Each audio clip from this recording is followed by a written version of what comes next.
যুধিষ্ঠির বলে উঠলেন, শোনো ভাই, শোনো ভাই ভীম অর্জুন নকুল সহদেব, আমি যে একটি বিষয় কয়েকদিন ধরে ভীষণ চিন্তিত হয়েছি ভাই, আমি যে কয়েকদিন ধরে ভীষণ চিন্তিত হয়ে আছি। কি দাদা, এ কি কথা বলছো তুমি? তুমি কি বিষয়ে চিন্তিত হয়েছো দাদা? আমাদের খুলে বলো দাদা, আমাদের খুলে বলো।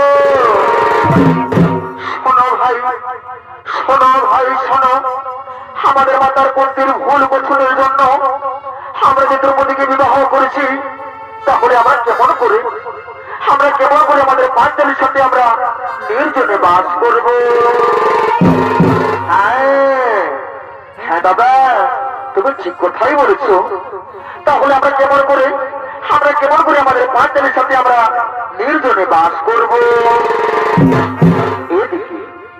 এদিকে পঞ্চ পাণ্ডব কঠোর করতে থাকেন, আরো দেখি ওদিকে বলছে নারদ ইন্দ্রপ্রস্থ থেকে ভ্রমণ করতে করতে ছুটে চলেছিল সেই খাণ্ডপ্রস্থের রাজসভার।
আজ আমার কি হৃদয়ন, আজ যে তোমাদের বিষণ্ণ বদন।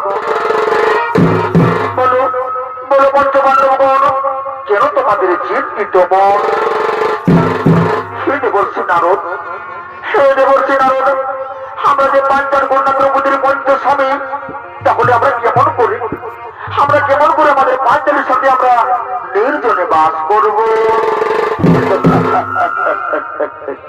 হে অন্তর্যামীর ভগবান, এই স্ত্রীর 5 স্বামী, নারায়ণ নারায়ণ নারায়ণ। শোনো শোনো পাণ্ডবরাজ, দ্রৌপদী হলেন নাকি অশ্রেষ্ঠ তেজস্বিনী নারী। শোনো তবে তার পিতা যুগের কাহিনী। ভগবান রামচন্দ্র যখন ভাই লক্ষ্মণ দেবী সীতাকে নিয়ে বনবাসে গিয়েছিলেন, তখন বনবাসে থাকাকালীন লঙ্কার অধিপতি রাজা রাবণ সীতাকে হরণ করেছিলেন। কিন্তু এই বহুদিন পূর্বে স্বয়ং রামচন্দ্রকে বলেছিলেন, শ্রী ভগবান রামচন্দ্র, আপনারা বনবাসে থাকাকালীন লঙ্কার অধিপতি রাজা রাবণ আপনার স্ত্রী সীতাকে হরণ করে নিয়ে যাবে লঙ্কায়। তখন ভগবান রামচন্দ্র দেবকে বলেছিলেন, শ্রী অগ্নিদেব, আমি যখন বনবাসে যাত্রা আরম্ভ করবো, তখন তুমি আমার সীতাকে তোমার কক্ষে আদান করবে, আর তার সৌজন্যে তুমি আমায় এক নকল ছায়া সীতা প্রদান করবে। তাই ভগবান রামচন্দ্র আদেশ অনুসারে অগ্নিদেব আসল সীতাকে তার কক্ষে রেখে এক নকল ছায়া সীতাকে বনবাসে পাঠিয়ে দেয়। তাই তো পঞ্চ পাণ্ডবগণ লঙ্কার রাজা রাবণ যে সীতাকে চুরি করেছিলেন, সেই সীতা কিন্তু আসল সীতা নয়, সেই সীতা ছিল এক নকল ছায়া সীতা। ভগবান রামচন্দ্র রাবণকে বধ করার পর যখন মা সীতার অগ্নি পরীক্ষা করেন, তখন স্বয়ং অগ্নিদেব আসল সীতাকে ভগবান রামচন্দ্রের কক্ষে প্রদান করেন। আর সেই নকল ছায়া সীতা ভগবান রামচন্দ্র অগ্নিদেবকে প্রদক্ষিণ করতে করতে পুষ করে চলে যান। সেখানে গিয়ে বর পাওয়ার জন্য 5 বার তপস্যা করেন দেবাদিদেব মহাদেবকে। তাই তো মহাদেব সন্তুষ্ট হয়ে নকল ছায়া সীতাকে পঞ্চবরের লাভ প্রদান করেন। তাই তো পঞ্চ পাণ্ডবগণ সেই অশ্রেষ্ঠ তেজস্বিনী নারী সত্য যুগে ছিলেন ব্রহ্ম ঋষি কুসংখ্যের কন্যা বেদবতী, ত্রেতা যুগে ছিলেন ভগবান রামচন্দ্রের স্ত্রী সীতা, ও দাপর যুগে হলেন রাজা দ্রৌপদীর কন্যা ও পঞ্চ পাণ্ডবের স্ত্রী দ্রৌপদী। হে দেবর্ষি নারদ, হে দেবর্ষি নারদ, আমাদের মনের যা বিড়ম্বনা তাতে তো আমরা অনুরোধ হয়ে যাচ্ছি। এর উপায় আমাদের বলে দিতে বলছি, এর উপায় আমাদের বলে দিন। শোনো শোনো পঞ্চ পাণ্ডবগণ, যার বলে তোমাদের বলে যাই, তোমরা যখন বিধির বিধান নিয়ে মেয়েদের প্রতিকে বিবাহ করেছো, তখন তাকে সম্ভব করার তোমরা সুযোগ পাবে। দ্রৌপদীর সাথে তোমরা মিলিত হবে এক একজন করে, তার আয় থাকবে মাত্র 1 বৎসর করে। এক ভাই নির্দয় থাকার সময় অন্য ভাই সে কক্ষে যেতে পারবে না। আর যদি তা হয়ে থাকে তাহলে সেই ভাইকে 12 বছরের জন্য বনবাসে যেতে হবে। সেটা বলছি নারদ, হ্যাঁ এটা বলছি নারদ। আপনাদের আমরা শরণাপন্ন হয়েছি, আপনার আদেশে আমরা শরণাপন্ন হয়েছি। নারায়ণ নারায়ণ নারায়ণ। তাহলে আমি এখন আসি পঞ্চপাণ্ডবগণ, আমি এখন আসি।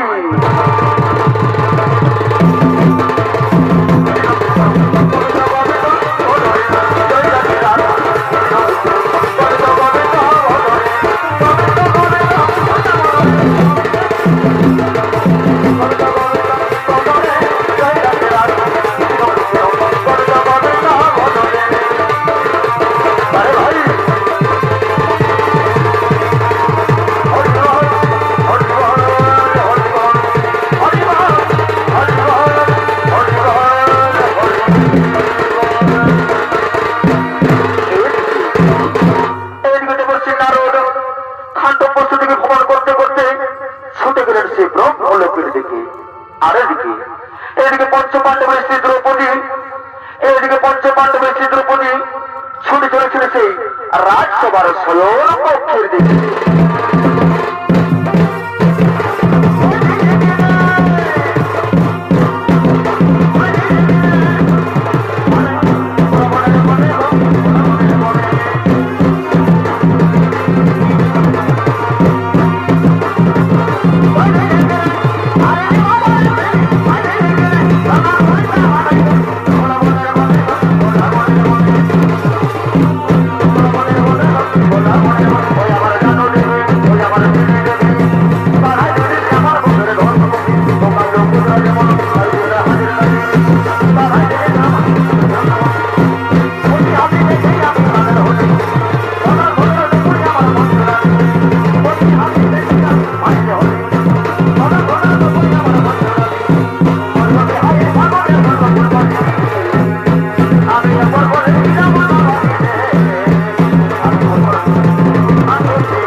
তুমি কোনো চিন্তা করো না, তুমি মনে তোমার বিষয় করবো মনে, আমি এক্ষুনি তোমার গোঠন ফিরিয়ে নিয়ে আসি। হ্যাঁ হ্যাঁ যুবরাজ, হ্যাঁ আমি এখন আসি যুবরাজ, আমি এখন আসি।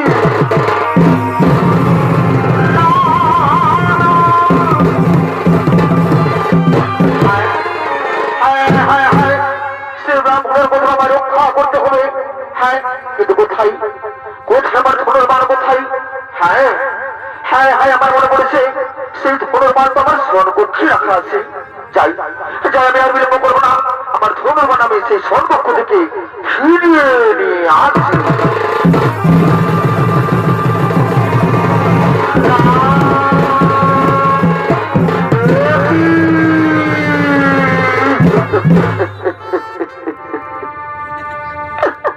কি ভুল করলাম আমি?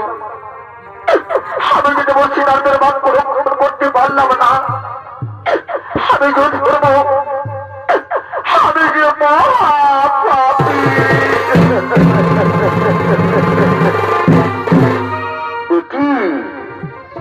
কি ভাই অর্জুন, তুমি ভালো নিজেকে ধর্মপাপী বলে কেন প্রাশ্চিত্য করছো ভাই? দাদা, আমি যে ব্রাহ্মণের মধ্যে রক্ষার জন্য দেবসেনাদের সূত্র রাখতে পারলাম না দাদা, আমি যে ধর্ম, আমি যে মহাপাপী। শোনো ভাই, শোনো ভাই অর্জুন, কিন্তু তোমার কোনো দোষ নেই। তুমি তো জেনে বুঝে স্বর্ণকক্ষে প্রবেশ করোনি। তুমি তো ব্রাহ্মণের মধ্যে রক্ষার জন্য এই স্বর্ণকক্ষে মাধ্যমেই প্রবেশ করেছো, কিন্তু তোমার কোনো দোষ নেই অর্জুন, কিন্তু তোমার কোনো দোষ নেই।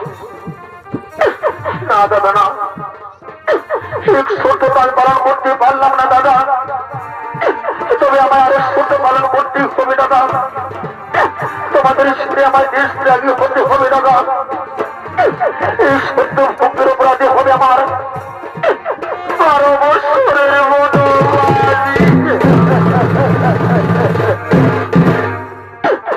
না স্বামী, না স্বামী না, তুমি সে দুষ্ট লোককে ছেড়ে দেওয়ার জন্য এই স্বর্ণকক্ষে বাধ্য হয়ে প্রবেশ করেছো, কিন্তু তোমার কোনো দোষ নেই, কিন্তু তোমার কোনো দোষ নেই। না পাঞ্চালি না, না পাঞ্চালি না, কোন ছোড়া মিথ্যার আশ্রয়, কোন ছোড়া মিথ্যার আশ্রয়কে নিয়ে সত্য পালনের মুখ হলো কঠোর বের করবো। তাই তো সত্য অপরাধে হবে আমার 12 বছরের মতো।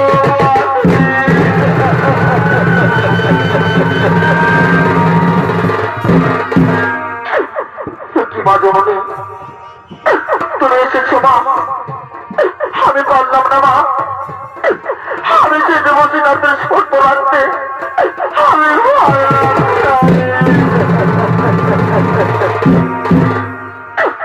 ওরে পুত্র অর্জুন, সেটি আমি কি বলবো পুত্র, আমরা যে সকল সাথে সত্যবদ্ধ হয়ে আছি পুত্র, আমরা যে সত্যবদ্ধ হয়ে আছি। বাবু মা, আমি আর বিলম্ব করবো না মা, আমি আর বিলম্ব করবো না। 12 বছর কাটতে হলে পুনরায় ফিরে এসে আপনার পদ বন্দনা করবো মা, পুনরায় ফিরে এসে আপনার পদ বন্দনা করবো। বিদায়, বিদায় মা জননী, বিদায় পাঞ্চালী, বিদায় ভাই, বিদায়।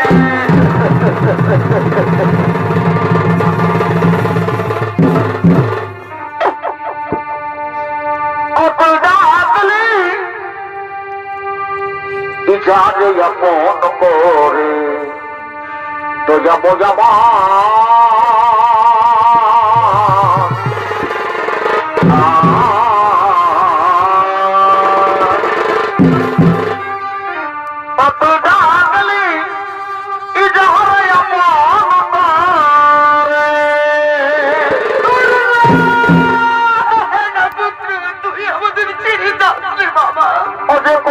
ঠিকানা মনের মানুষ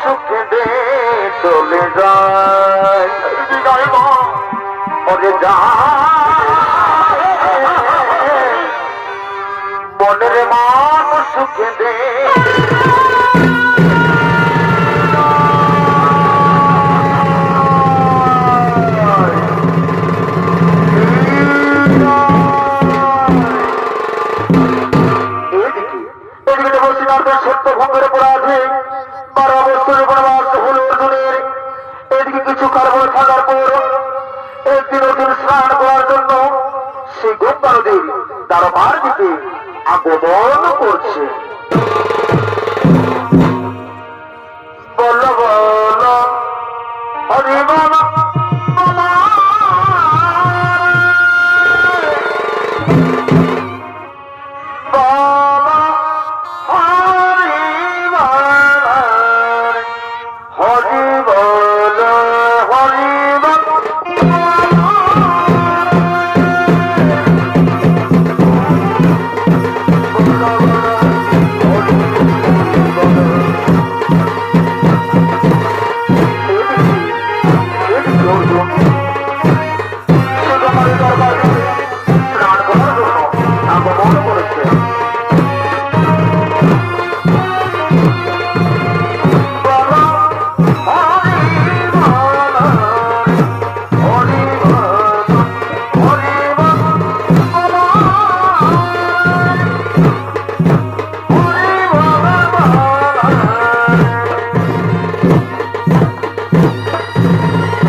তুমি যে আমার জগৎ, আমি যে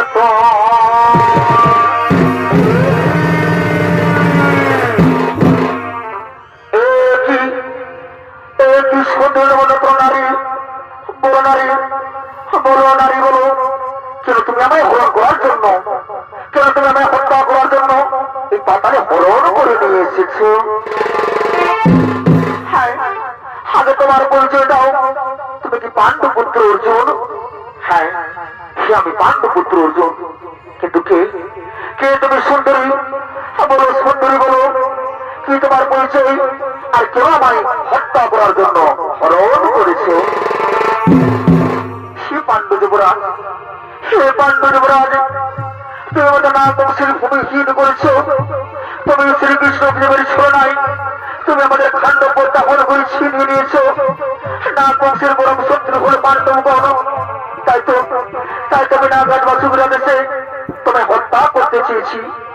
আমি নাগরাজ কন্যা, নাম আমার উলুপি।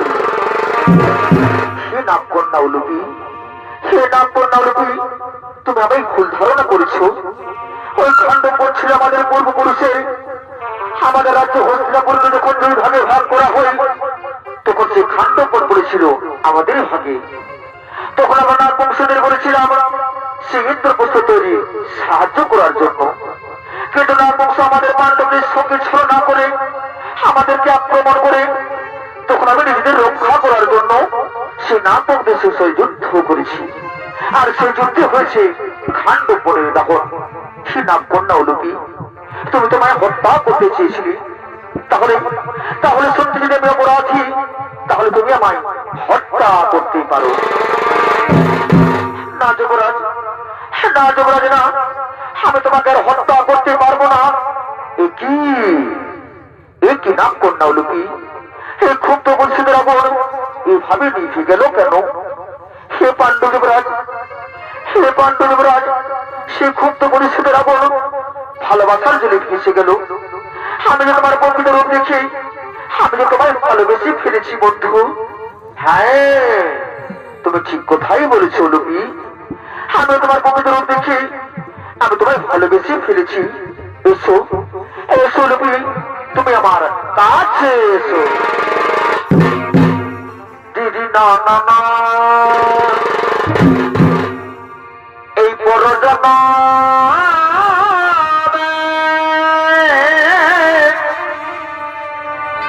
আজ তোমার না আগে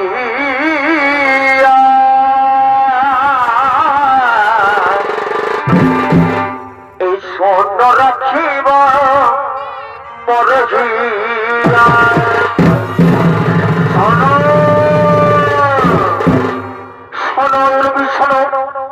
আজ সমগ্র সাথে রেখে আমি তোমার বলে বাল্যকাল করে আজ আমি তোমার স্ত্রী রূপে গ্রহণ করলাম। হ্যাঁ হ্যাঁ হ্যাঁ সবে হ্যাঁ, আজ আজ আমি তোমার বলে বাল্যকাল করে আজ আমি তোমার স্বামী রূপে গ্রহণ করলাম।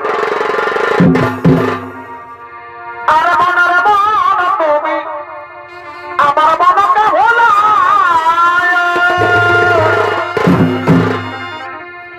এই মনার মন তুমি আমার মনকে ভোলা, ওই আমি কাজে দিব এই জ্বালা যন্ত্রণা, এই স্বর্ণ রাখিব পরহিয়া, স্বর্ণ রাখিব পরহিয়া।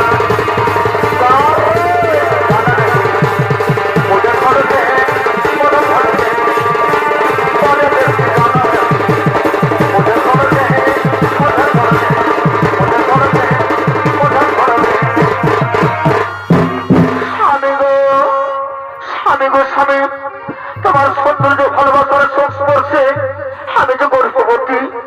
তাই তো স্বামী, তাই তো স্বামী, আমি তোমাকে আর মন্ত্র লুকিয়ে যেতে দেবো না স্বামী। তুমি আমার সাথে সমগ্র জলাশয়ে বাস করো। নাও লুকি, নাও লুকি, না তা হই না। এক ব্রাহ্মণের বছর রক্ষার জন্য দেবশ্রী নারদের সাথে আমি 12 বছর বনবাস পালন ভ্রমণ করছি। তাই তো তুমি আমায় কথা দাও লুকি, তোমার গর্ভে যে সন্তান প্রসব করবে সেই সন্তানকে তুমি খুব সৌজন্য করে বড় করে তাকে তুমি মায়ের যোদ্ধা রূপে পরিণত করবে। হ্যাঁ হ্যাঁ স্বামী, হ্যাঁ তাই হবে স্বামী। আমার এই গর্ভের সন্তানকে আমি মায়ের যোদ্ধা রূপে পরিণত করবো। আর একটা কথা হলে স্বামী, আমি নাগরাজ কন্যা হিসেবে আজ আমি তোমায় বলে দিলাম, এই সমগ্র জলাশয়ে তুমি অজেয় হয়ে থাকবে। আর এদের সমস্ত জলজলা তোমার বংশীভূত হবে, তোমার বংশীভূত হবে। তাই হবে, তাই হবে রবি। আমি এখন বিদায় দেবো রবি, আমি এখন বিদায়।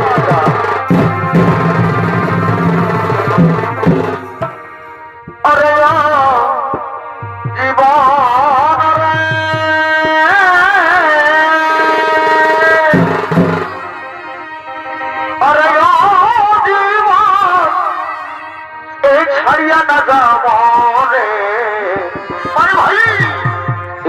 জীবন ছাড়িয়া দেবে, ওহো এই আদর করবে কে আমারে রে। চমৎকার ভাই, এই তুই জীবন ছাড়িয়া গেলে আদর করবে কে আমারে।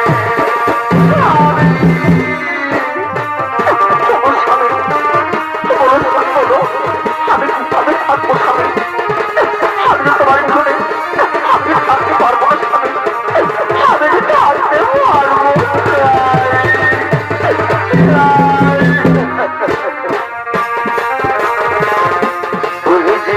ছাড়িয়া গেলে আদর করবে বাঁধলে হরে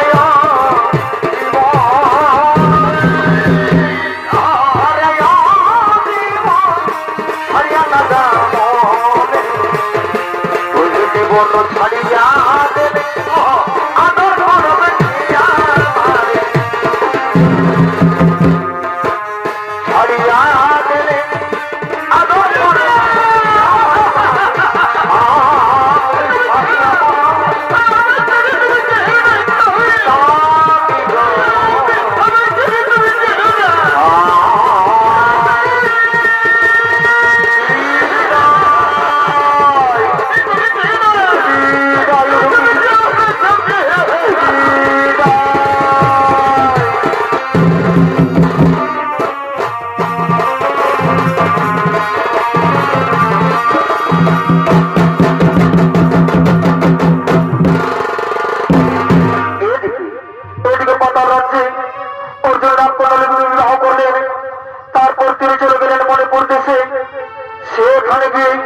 সেখানকার রাজকন্যা চিত্রাঙ্গদাকে বিবাহ করলেন আর চিত্রাঙ্গদার গর্ভে একটি সুন্দর পুত্র সন্তান জন্মগ্রহণ করল।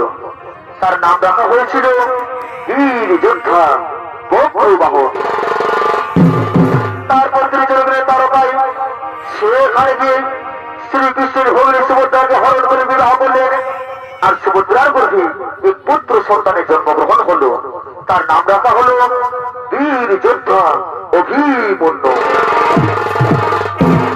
তাই তো মহামান্য ছোট দর্শক মন্ডলী এভাবে অর্জুনের 12 বৎসর পূর্ণ হল। তারপর তিনি ইন্দ্রপ্রস্থে ফিরে এলেন। এদিকে হস্তিনাপুরের গৌরবগণ তাদের পরিস্থিতি যারা মিটল না, তারা জোর করে পাণ্ডবদের খান্ড পথে রাজপ্রসাদ ছিনিয়ে নিল। পাশা খেলা পরাজিত করে লাঞ্ছিত করে বস্ত্র হরণ করলে দ্রৌপদী খান্ড পথ ফেরার পরিবর্তে যুদ্ধের প্রস্তাব রাখলেন হস্তিনার দেবরাজ দুর্যোধন। তাই এইদিকে পঞ্চ পাণ্ডবগণ কুরুক্ষেত্রে সৈন্য সমাবেশ করার জন্য ছুটে চলেছিল সেই রাজ সভার দিকে।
সেই খণ্ড বস্তু ফেরার পরিবর্তে যুদ্ধের প্রস্তাব লেগেছে দুর্যোধন। ওরে দুর্যোধন, তোমার হত্যা প্রোগ্রাম করতে হবে ধ্বংস। তা হলো পাণ্ডবপুত্র ভীম নয়, আমি পাণ্ডবপুত্র ভীম নয়।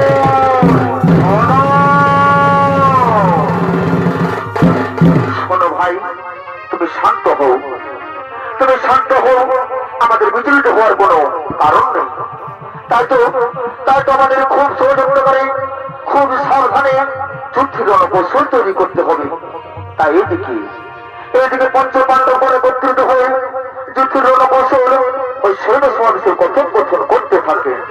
আর ওইদিকে নাম করলাম গর্ভীর পুত্র সন্তান পূর্বে তার নাম রাখেন ইরাবান ইরাবান ক্রমে ক্রমে বড় হয়ে এক মায়ের যুদ্ধার পরিণত হল। তারপর তার কর্ণপাত হয়ে পাণ্ডব গৌরবদের যুদ্ধের সূচনা। এদিকে মায়ের যুদ্ধে ইরাবান তার পিতা অর্জুনকে খুঁজতে খুঁজতে ছুটে চলেছেন সেই রাজসভার দিকে। অবশ্যই ধামানতি বনে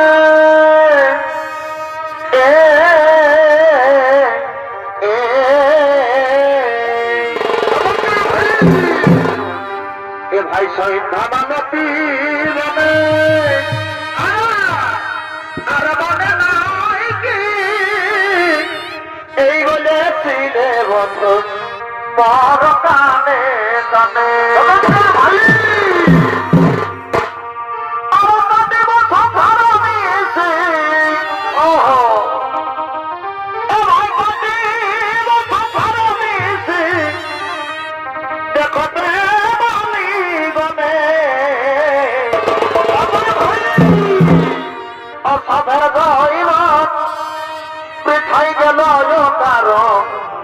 দেখো আর বিনে অসাধর গইল ভাই গেল কারণ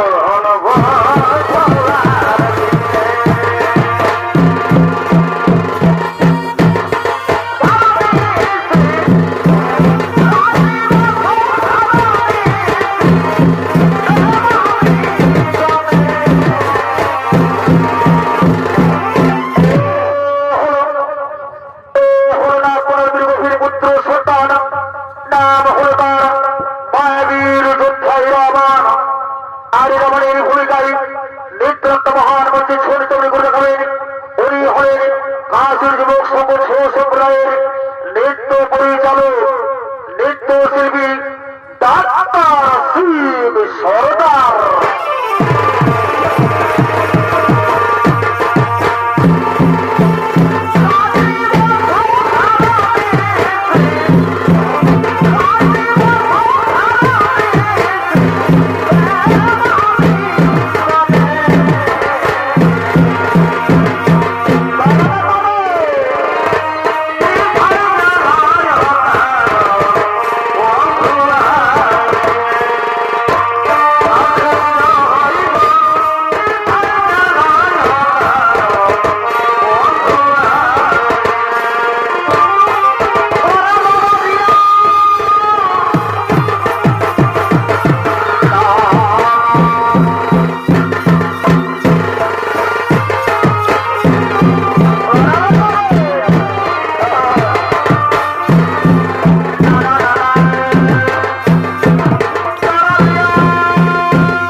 রইল না মনে রইল বেদনা গো আমার মনে রইল বেদনা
হায় আমার মুখে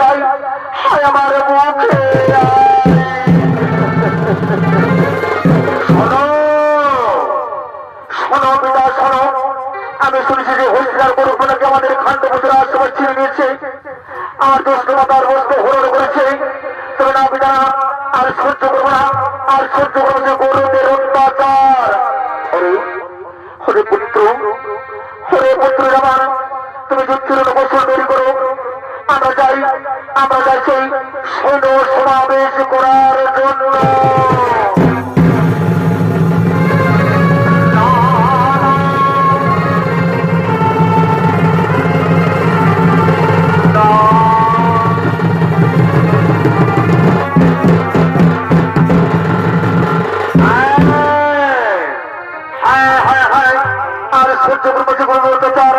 তবে তার আগে ভগবান শ্রীকৃষ্ণ ঠাকুরের কোথায় বদল মোহন বাসুদেব শ্রীকৃষ্ণ ভগবান, আমি আপনার চরণ ধরে নিয়ে এই কুরুক্ষেত্র যুগে অংশ নেব প্রভু। একটিবার দেখা দিলে প্রভু, একটিবার দেখা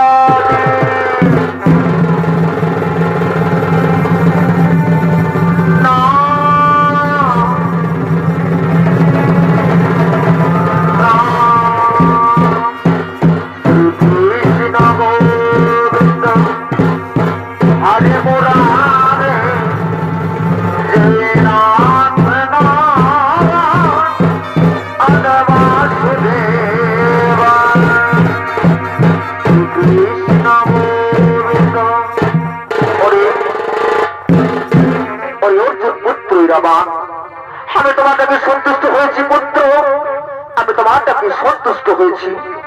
এসেছেন ভগবান, সত্যি যদি আমাকে সন্তুষ্ট হচ্ছেন তাহলে অর্জুন পুত্র আমাদের শতকোটি প্রণাম গ্রহণ করুন। অর্জুন পুত্র রামান, আজ তোমার কাছে যা বলে চাইবে আমি তোমাকে সেই বলেই করবো প্রদান। সে ভগবান সত্যি আমাকে বলতে চান তাহলে কুরুক্ষেত্রের মহাযুদ্ধের জন্য আমার দিনখানা বড় করুন প্রদান। আমার প্রথম বলে চাই আমি কাপুরুষের মতো নই, বীর যোদ্ধার মতো যুদ্ধ করে মৃত্যুবরণ করি। আর আমার দ্বিতীয় বলে চাই এই কুরুক্ষেত্রের 18 দিনের যুদ্ধে আমি যে 8ম দিন পর্যন্ত যুদ্ধ করতে পারি। আর আমার তৃতীয় বলে চাই সেই কুরুক্ষেত্রের মহাযুদ্ধে যদি আমি মৃত্যুবরণ করি তাহলে আমার দেহকে যেন আগুনে দাহ করা হয়। অর্জুন পুত্র রামান, আমি তোমার প্রথম ও দ্বিতীয় বর করলাম প্রদান, কিন্তু তোমার তৃতীয় বর প্রদান করতে আমি অক্ষম হয়েছি পুত্র। তৃতীয় বর প্রদান করতে আমি অক্ষম হয়েছি। একই অন্তর্যামী ভগবান, বর যদি দিতে হয় তাহলে আমার 3টি বরেই করুন প্রদান। শোনো অর্জুন পুত্র, এটা পর্যন্ত কথিত আছে যদি কোন যোদ্ধা অবিবাহিত থাকে আর সেই যোদ্ধা যদি কোনো মহাযুদ্ধে মৃত্যুবরণ করে তাহলে সেই যোদ্ধাকে আগুনে দাহ করা যাবে না, সেই যোদ্ধাকে মাটিতে কবর দেওয়া হবে। তবে শোনো অর্জুন পুত্র, তোমার এই মানস করুণা আমি পূর্ণ করার জন্য তোমার এই মুহূর্তে বিবাহ করতে হবে। হ্যাঁ অন্তর্যামী ভগবান, বীর যোদ্ধার মতো যুদ্ধ করার জন্য যদি আমাকে মৃত্যুবরণ, যদি আমাকে এই মতো বিবাহ করতে হয় তাহলে আপনার বাক্যে আমি শরণাপন্ন হয়েছি প্রভু, আপনার বাক্যে আমি শরণাপন্ন হয়েছি। অর্জুন পুত্র রামান, তাহলে আমি তোমাকে আমার তৃতীয় বর করলাম প্রদান, তোমাকে আমার তৃতীয় বর করলাম প্রদান। আমি এখন আসি পুত্র, আমি এখন আসি।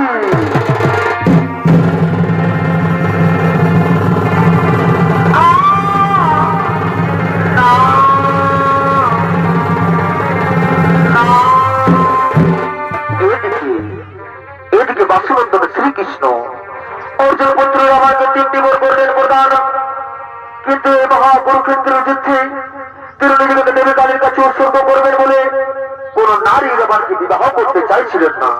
তাই ওদিকে অন্তর্যামীর ভগবান শ্রীকৃষ্ণ তিনি নিজেই মহিনী রূপ ধারণ করে সেই আমাকে বিবাহ করার জন্য ছুটে চলেছে। নমস্কার।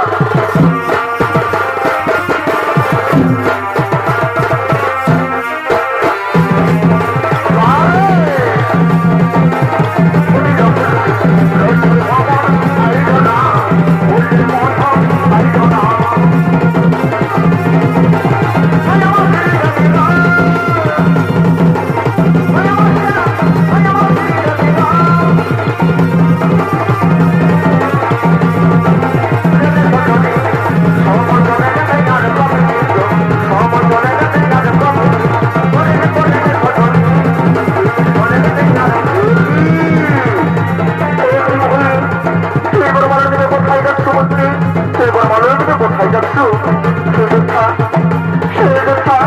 আমি প্রথম মনে পেরেছিলাম, আমি মনে পেরেছিলাম যদি আমার পক্ষে আমি যে মানুষকে দেখবো তারপরে তার করে আমি তাকে স্বাধীনতা গ্রহণ করবো।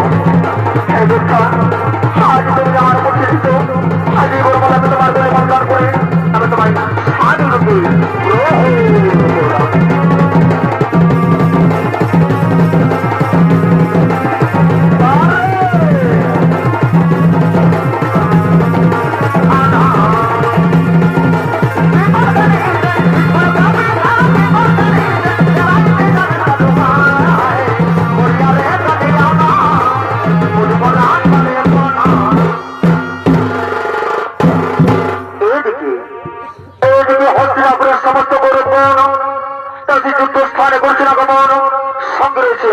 হস্তিনার যুবরাজ দুর্যোধন।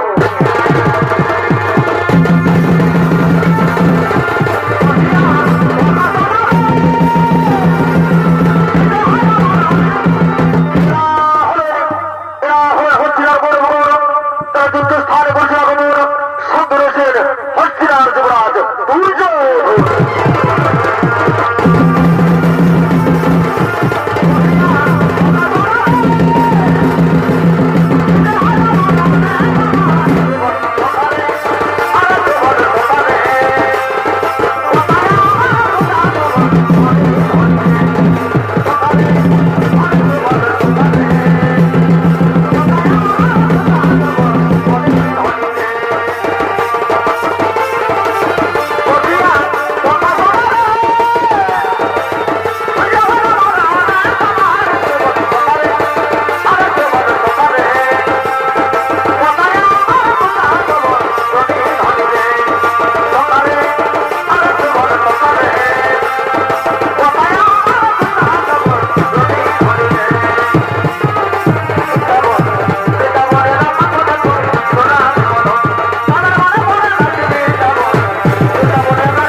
আমাদের হাত থেকে বেঁচেছে পঞ্চ পাণ্ডব না না ভাইয়া, এবারে মহাকুরুক্ষেত্র যুদ্ধে সমস্ত পাণ্ডবকে ধ্বংস করে দেবে।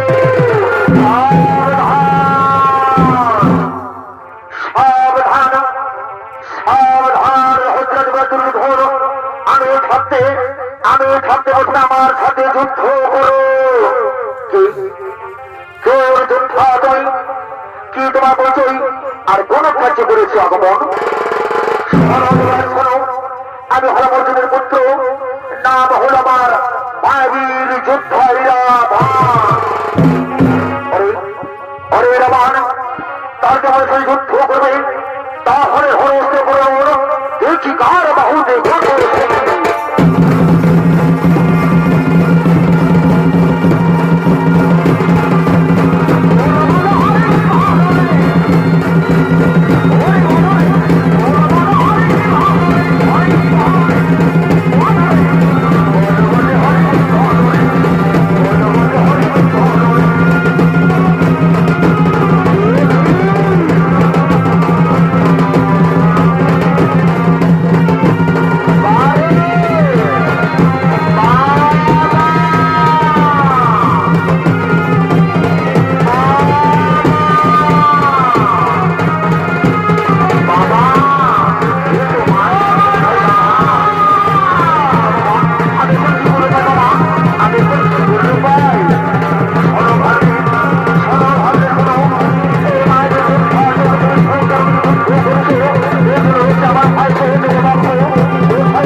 মামা এ তো মাদির যোদ্ধা। বলো মামা বলো, বলো মামা বলো, আমি এখন কি করে পাই? শোনো ভাগ্নে, শোনো ভাগ্নে, শোনো। এই মুহূর্তে দত্তরাজের বুঝের বসে কোথায় দত্তরাজের ঘোষ, কোথায় দত্তরাজের ঘোষ? এই মুহূর্তে যুদ্ধ স্থানে করো হওয়া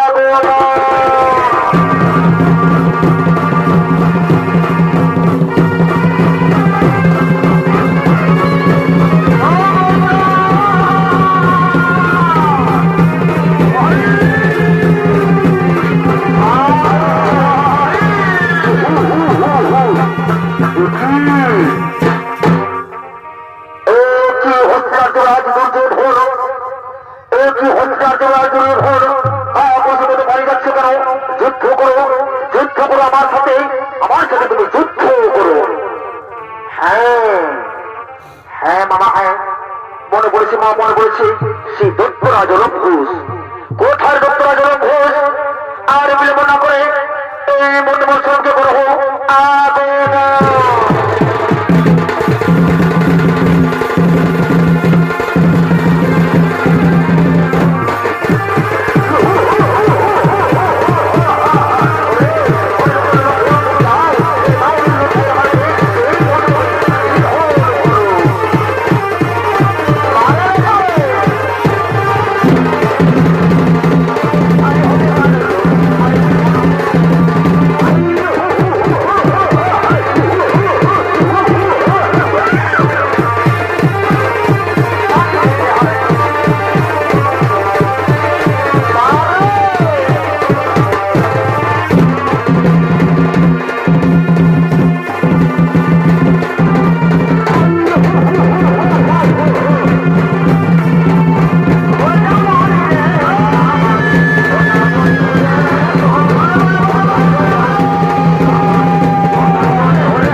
চলে যেতে হবে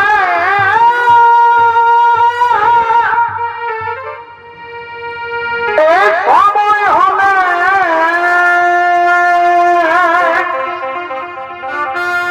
এই আপনার সময়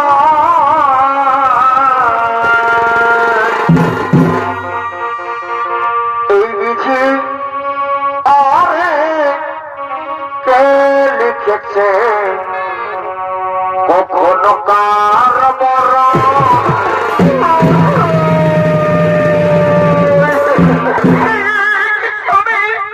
কি হলো কথা বলো তুমি কথা বলো স্বামী তুমি কথা বলছো না কেন উঠো উঠো স্বামী উঠো তুমি কথা বলো স্বামী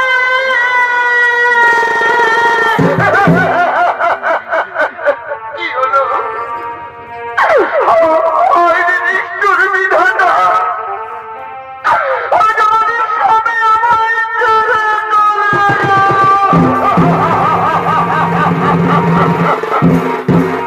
এ জীবনে কারো বুঝি এই আপন হইলাম রে আপন হইলাম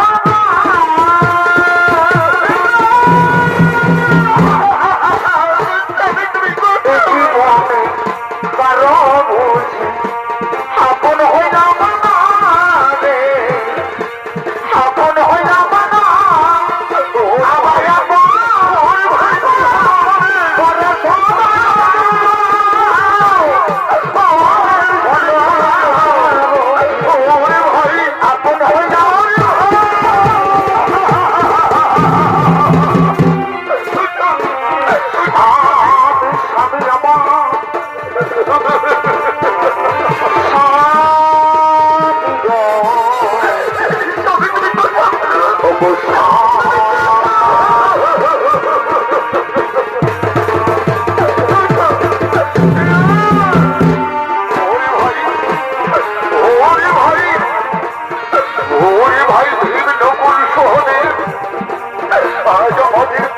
আমাদেরকে ছেড়ে চলে গেল ওরে ভাই আমি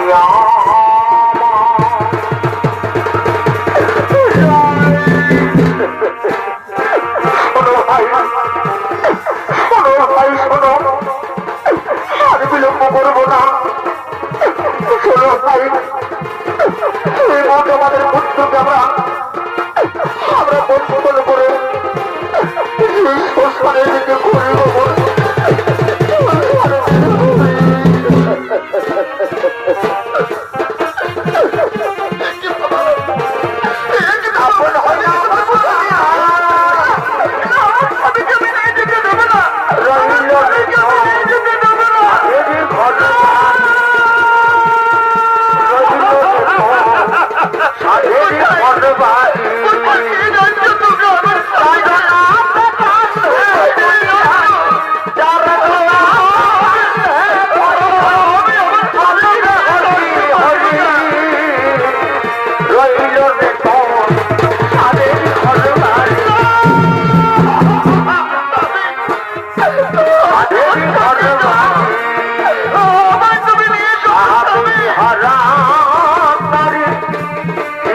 বেকার হাইরে দোলে আয়া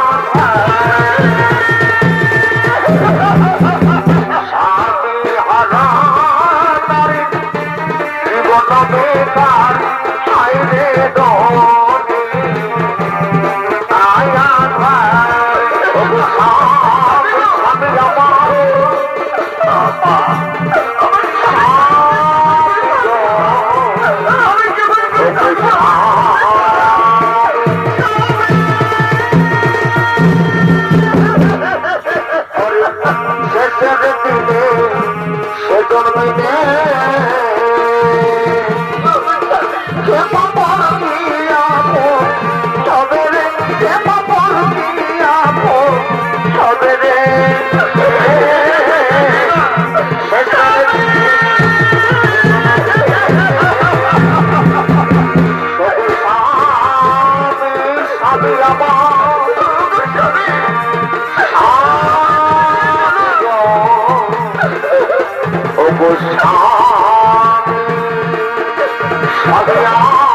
তোমার